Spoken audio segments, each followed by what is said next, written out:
Atos capítulo 19, verso 11 ao verso 16, vem assim a palavra de Deus. A partir do versículo 11, capítulo 19. Deus, pelas mãos de Paulo, fazia milagres extraordinários, a ponto de levarem aos enfermos lenços e aventais do seu uso pessoal, diante dos quais as enfermidades fugiam das suas vítimas e os espíritos malignos se retiravam. E alguns judeus exorcistas ambulantes tentaram invocar o nome do Senhor Jesus sobre pessoas possuídas de espíritos malignos, dizendo: ordeno que saiam pelo poder de Jesus, a quem Paulo prega. Os que faziam isto eram 7 filhos de um judeu chamado Seva, sumo sacerdote. Mas o espírito maligno lhes respondeu: conheço Jesus e sei quem é Paulo, mas vocês, quem são?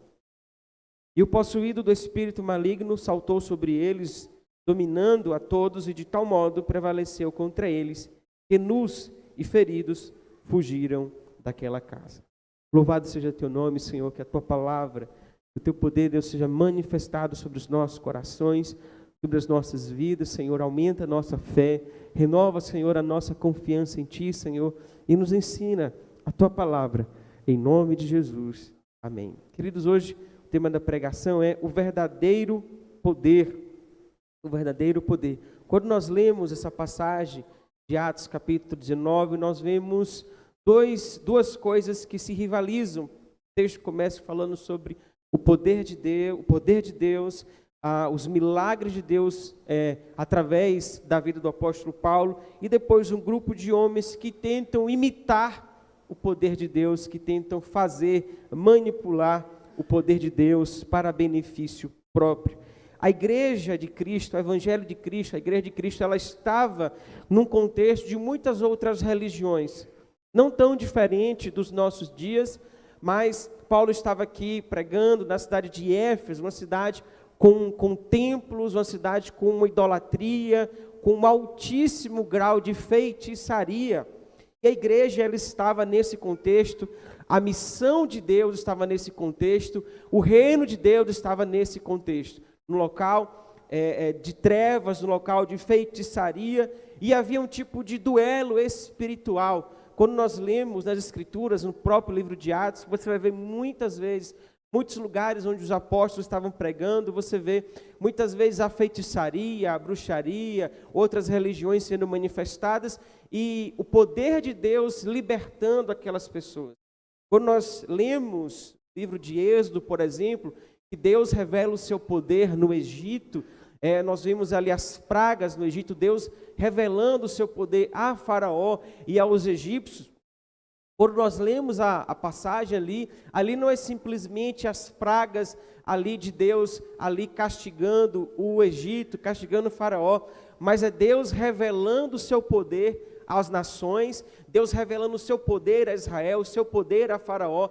Faraó se colocava como um tipo de Deus, as pragas que Deus colocava ali, como a rã, o mar, ali o sangue no mar, e os outros, a morte dos primogênitos e outros. Na verdade, Deus estava ali mostrando o seu poder sobre os outros deuses do Egito.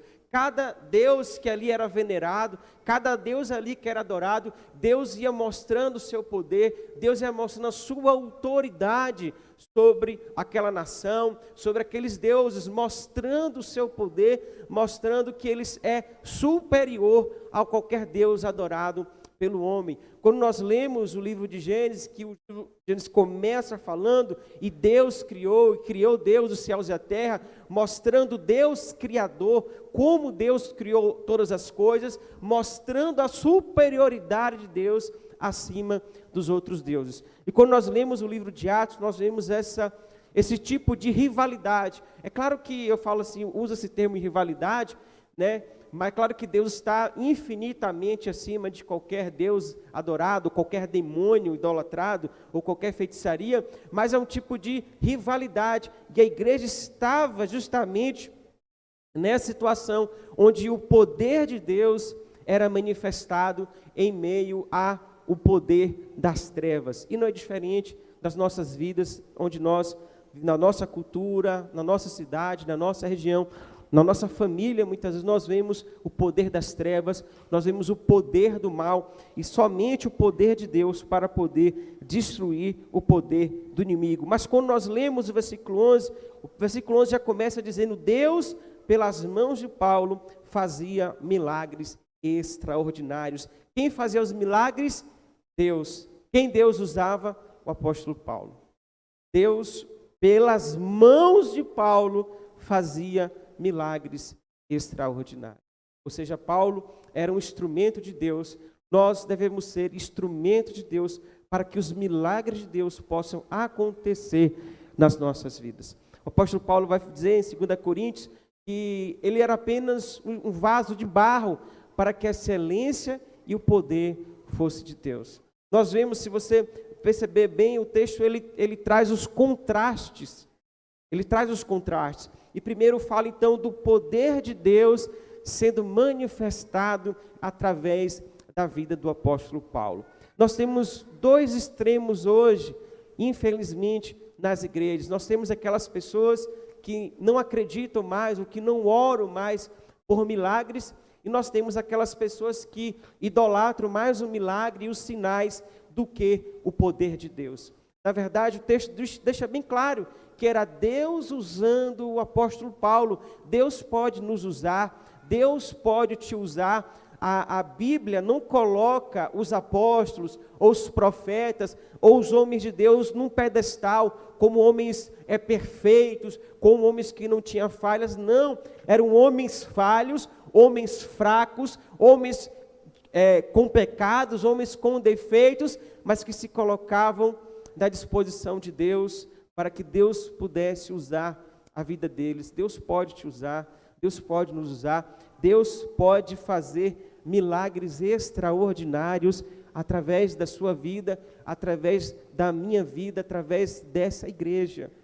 Não é preciso um curso teológico, não é preciso uma formação ministerial, não é preciso 30 anos de evangelho, é preciso apenas buscar o Senhor com todo o nosso coração e se colocar como instrumento para que, pelas mãos de Deus, Deus possa usar as nossas mãos para abençoar a vida de outras pessoas.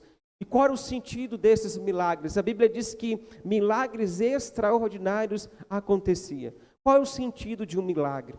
Qual é o sentido de Deus operar algo extraordinário? Eu não falo só de uma cura física. O que é milagre? Milagre é algo especial. Milagre é algo que nos surpreende. Milagre é algo fantástico. Então, pode ser uma cura de uma dor de cabeça, uma cura de um câncer, pode ser uma experiência pessoal. Muitas coisas podem ser um milagre, sinais e prodígios. Não apenas uma cura de um câncer, por exemplo, mas nós podemos experimentar dos milagres de Deus na nossa vida. Agora, qual o sentido de um milagre? Qual o sentido de algo extraordinário acontecer nas nossas vidas? Qual é o sentido disso? Os milagres, eles servem como um sinal da manifestação do poder de Deus, da manifestação do reino de Deus nas nossas vidas. Nós precisamos ter muito cuidado, e quando nós lemos o livro de Atos, nós vemos os sinais acontecerem, nós vemos os milagres acontecerem, mas dentro disso havia pregação da palavra. A pregação, se você ler vários capítulos que nós lemos, sempre são acompanhados de pregação, conversão, salvação, uma mensagem de arrependimento, porque milagre não é sinal de salvação. Milagre é um sinal importante, sim, devemos buscar Deus, o Deus que faz os milagres. Os milagres são sinais, a Bíblia diz que os sinais, eles iriam acompanhar aqueles que creem na palavra do Senhor. Esses sinais, eles acompanham. Um sinal é uma placa de sinalização que aponta para Deus. Os milagres servem para apontar para algo maior. O milagre não é para apontar para si mesmo, mas é para apontar aquele de onde vêm os milagres.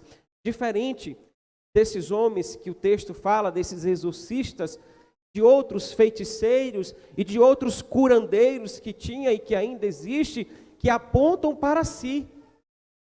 A intenção do milagre é justamente apontar para Deus.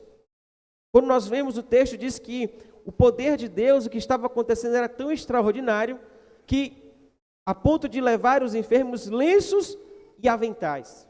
Lenços e aventais, olha que coisa extraordinária, né?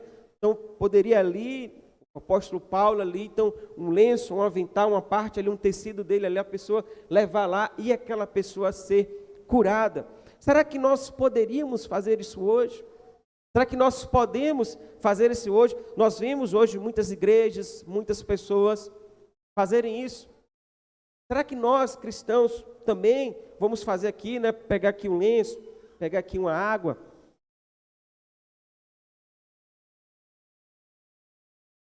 E você poder levar para casa? Será que isso estaria correto? Sim e não. Por quê, pastor?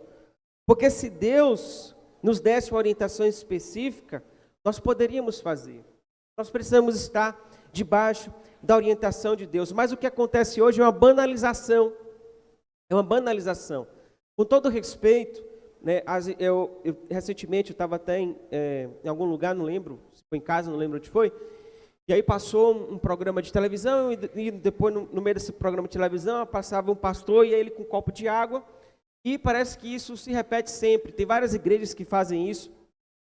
Eu não tenho nada contra especificamente, mas a questão aqui é que o texto, ele está falando de uma coisa específica, não é uma doutrina. Isso aqui não é uma doutrina, isso aqui não é uma ordenança, não é algo que nós devemos fazer, mas foi uma manifestação específica. E aí é um problema de interpretação da Bíblia. Aí é um problema de interpretação quando muitos pastores, muitos líderes começam a utilizar de objetos como se esses objetos possuíssem algum poder espiritual. Isso é muito perigoso. Isso é muito perigoso. Primeiro que isso daqui não é uma doutrina, isso aqui não é um ensinamento para a igreja fazer. Isso foi uma manifestação específica, preciso saber interpretar o que a Bíblia está falando. Foi algo específico. Tem coisas que Deus nos manda fazer apenas uma vez na nossa vida. Se Deus nos der a direção de pegar aqui esse copo de água, orar, ungir, falar, não, vá lá e dê para aquela pessoa beber, amém. Se for orientação de Deus, a pessoa vai ser curada. Dependente se aquela outra pessoa tiver fé ou não. Mas se isso tem que ser uma orientação específica de Deus, um discernimento de Deus, algo específico. Eu não posso chegar aqui todo culto e pegar uma água, não, gente, agora você vai pegar a sua água, você vai beber e Deus vai te abençoar. Eu estou colocando nessa água poderes.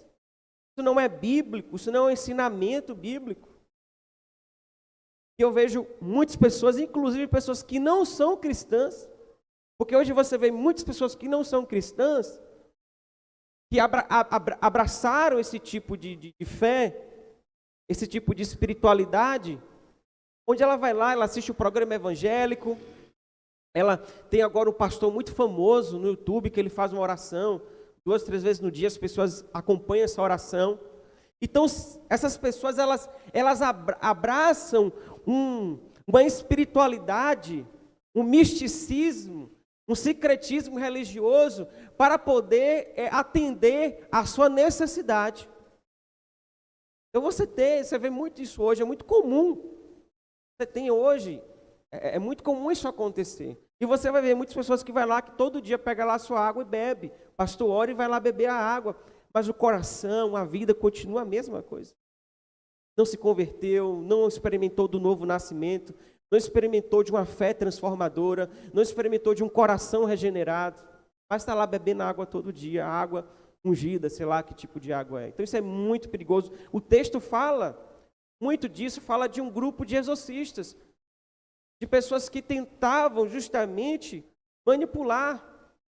E é interessante, um outro ponto importante, que Paulo não vende o lenço. Ele não vende o lenço. E hoje que nós vemos em muitas religiões e em muitos líderes religiosos é justamente vender, né? Você compra o lenço, você paga pelo milagre, não se paga pelo milagre. Aonde se vende o milagre é porque ali virou um comércio da fé. Ali são mercenários, não se vende milagre. Paulo não vende o lenço e nem vende o avental, mas Deus o usa naquele momento, provavelmente, de uma maneira específica, como ele não poderia orar por aqueles enfermos, então ali foi um instrumento que Deus usa para poder realizar o milagre, mas não era o lenço, não era o avental, mas era o poder de Deus através da vida do apóstolo Paulo.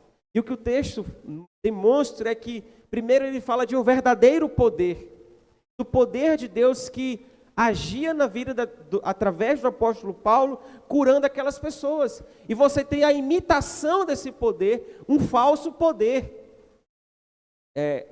Uma vez um pastor disse que o diabo ele é um macaco de Deus, ele gosta de imitar, uma imitação barata.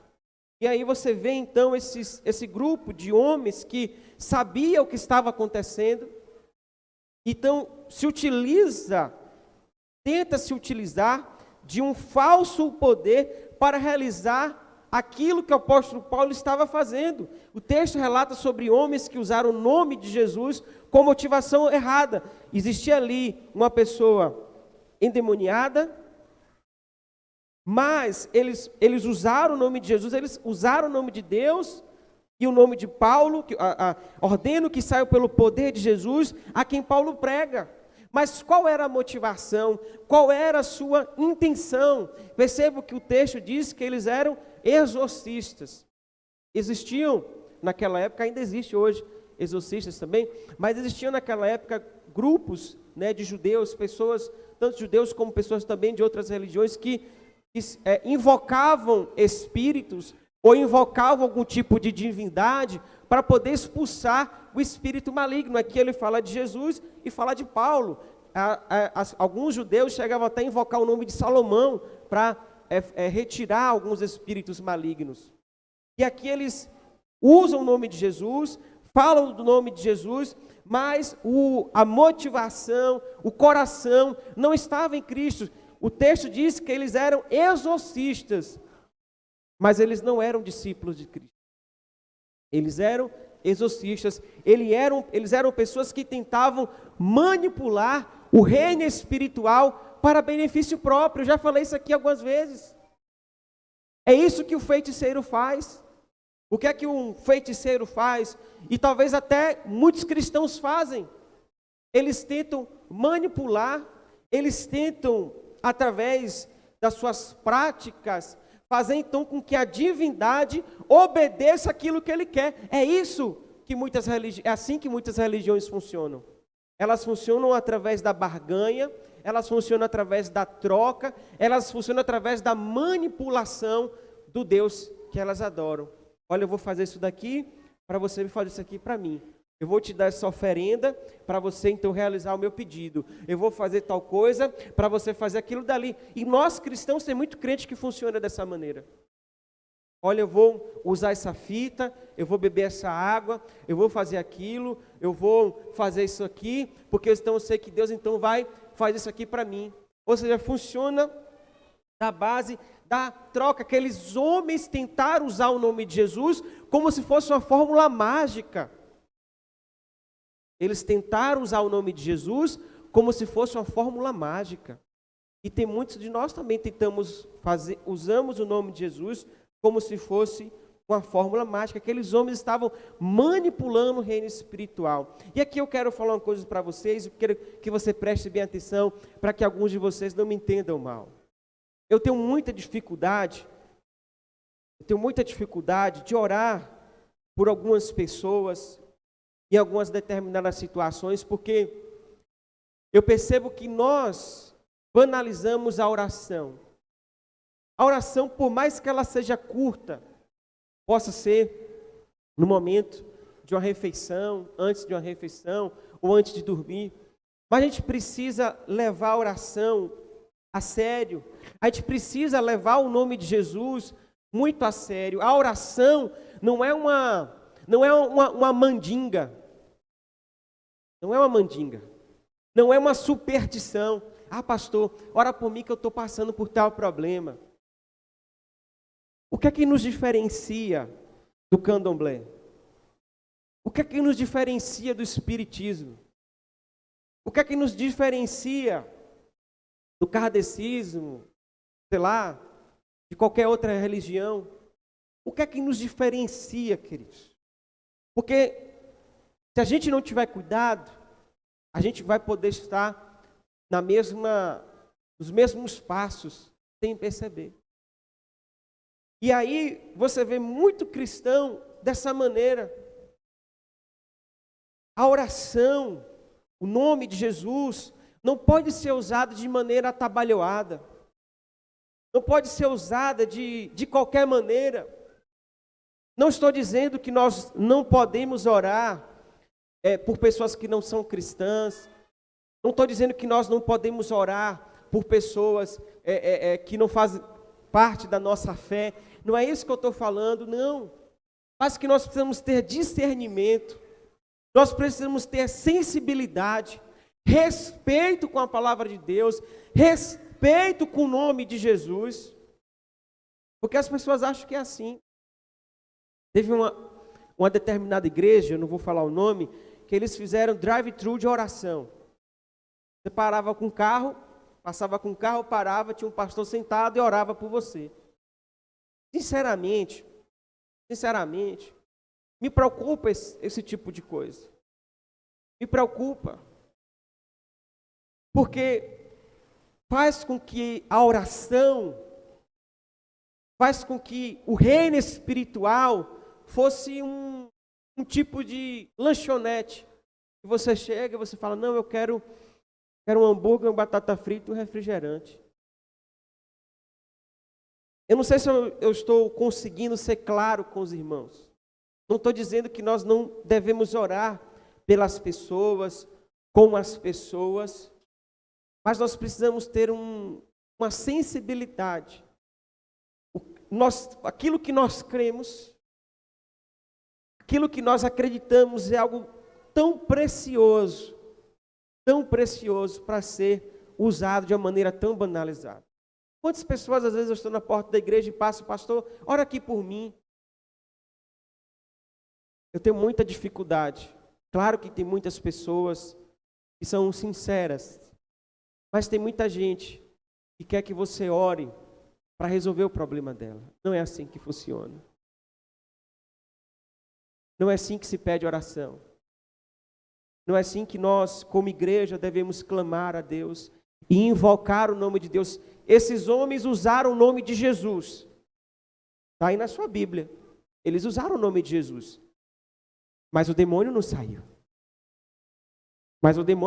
Eles usaram, eles falaram, eu ordeno que saiu pelo poder de Jesus. E a quem Paulo prega. Eles estavam falando do Jesus verdadeiro, do Cristo, Filho de Deus. Mas eles foram envergonhados. Porque eles tentaram usar o nome de Deus, manipular o nome de Deus para o seu próprio benefício. Não é assim que o reino de Deus funciona. Não é assim que o poder de Deus é manifestado.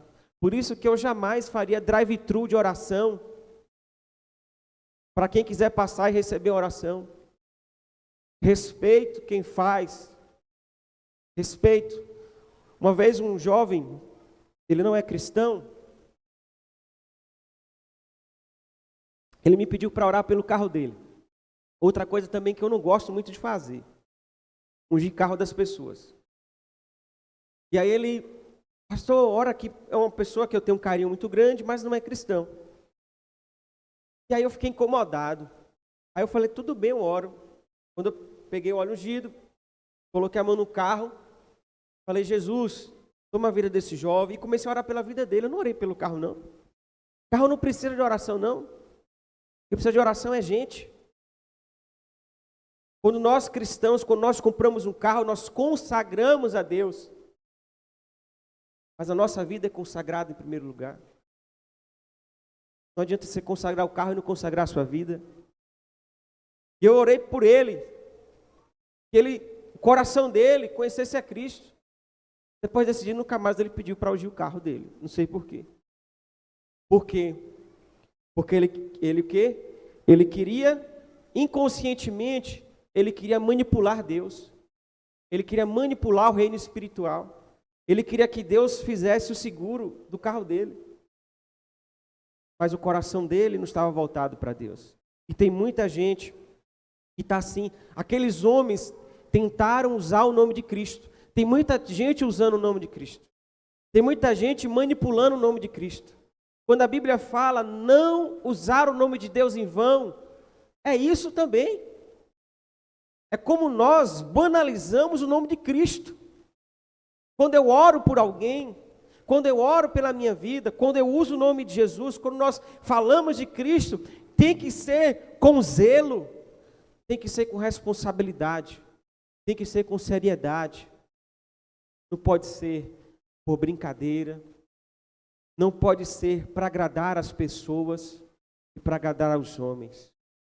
Tem que ser para honrar o nome de Deus. Mas pastor, o que é? Você fala tanto de manipular a Deus, o que é isso? É você querer que Deus seja levado segundo as suas vontades.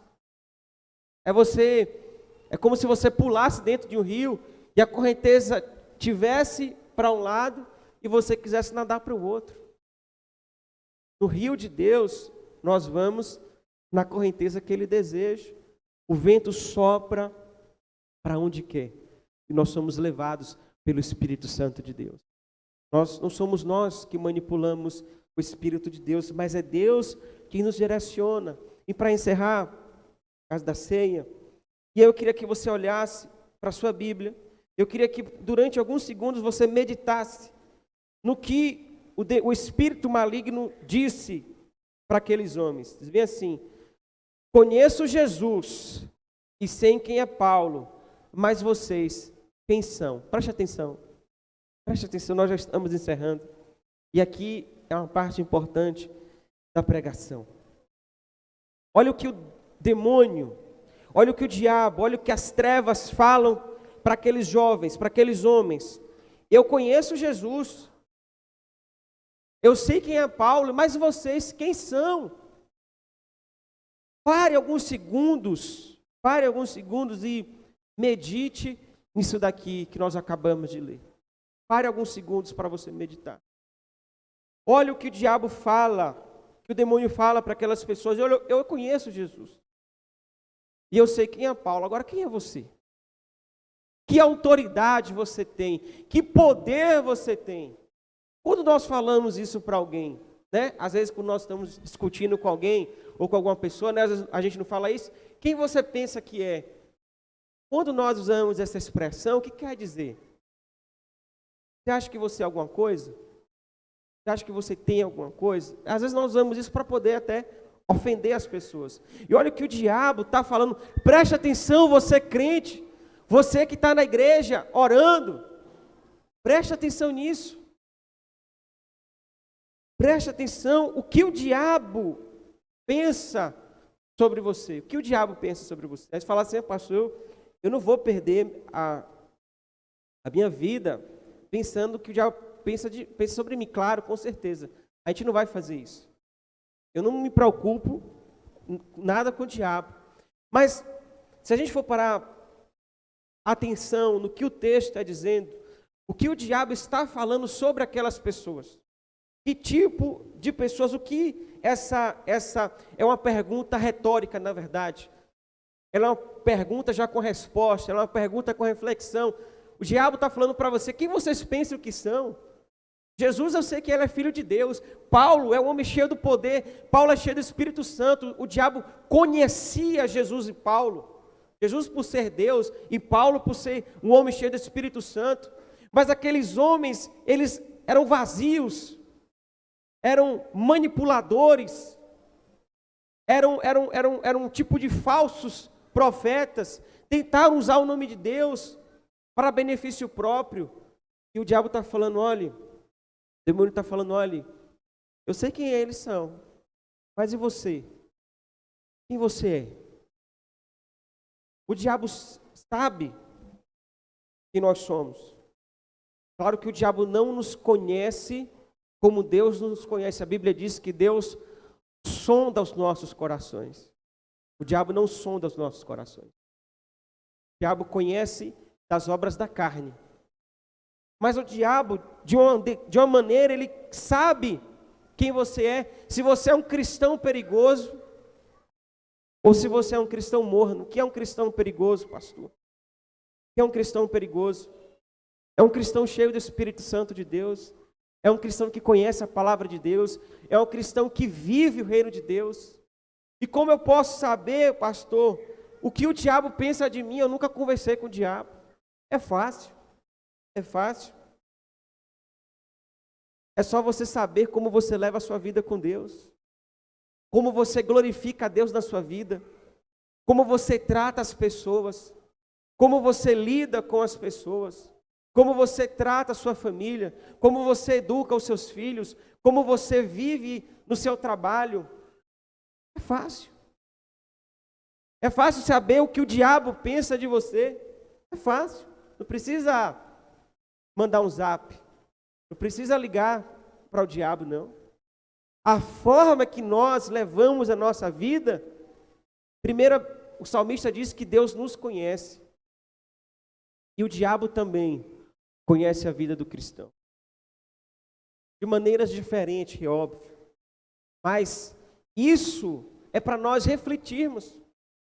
Isso é para nós pensarmos, você nessa situação, o que o diabo falaria de você? O que o diabo falaria de mim? Ah, pastor, isso não é importante. É importante, sim, o que Deus pensa de nós, mas o que Deus pensa de nós vai justamente dizer o que o diabo pensa de nós, porque se nós agradamos a Deus, desagradamos o diabo. Se nós honramos a Deus, desonramos ao diabo. Se nós temos uma vida aos pés de Cristo, se nós usamos a nossa língua para glorificar a Deus e não para difamar as pessoas, o que é que o diabo pensa de nós? O diabo pensa de nós que nós somos homens cheios do Espírito Santo de Deus, cheios da graça de Deus, perigosos. Crente perigoso é um crente que vive a palavra de Deus, ou é um crente morno que leva a vida de qualquer maneira. E assim, nós podemos então ver como o diabo envergonhou essas pessoas.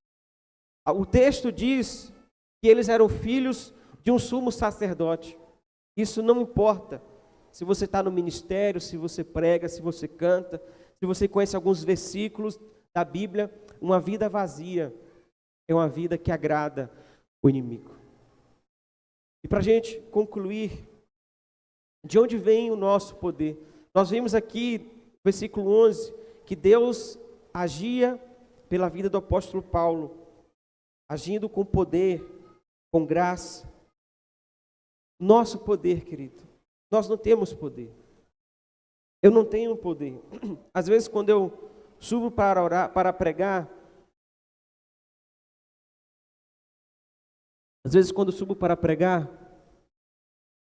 eu não subo como se de mim pudesse sair algum poder especial. Quando nós estamos orando por alguém, quando nós estamos intercedendo, não é como se tivesse um poder gerado por nós mesmos. Isso não acontece na vida do cristão. O apóstolo Paulo diz em 2 Coríntios que o poder de Deus, ele se manifesta em meio às nossas fraquezas. Então não há nada de especial na minha vida, porque a Bíblia diz que toda autoridade foi dada ao Senhor Jesus. E essa autoridade é derramada sobre as nossas vidas, pelo poder de Deus, pela misericórdia de Deus, para que a glória de Deus seja manifestada nas nossas vidas. E tudo isso é fruto de um relacionamento e de uma vida cheia do Espírito Santo de Deus. O texto bíblico fala de dois tipos de pessoas. De um lado, um homem que Deus usava para que o poder de Deus fosse manifestado. De outro lado, um grupo de homens que tentavam manipular o reino espiritual para benefício próprio. De um lado você tinha o poder de Deus e do outro lado você tinha o poder dos homens e o poder das trevas, e o espírito de engano. Por isso, que você possa ser conhecido por Deus, pelos anjos e pelo diabo, por ser um homem cheio do Espírito Santo de Deus. Que Deus te abençoe, que Deus derrame graça sobre a sua vida, em nome de Jesus.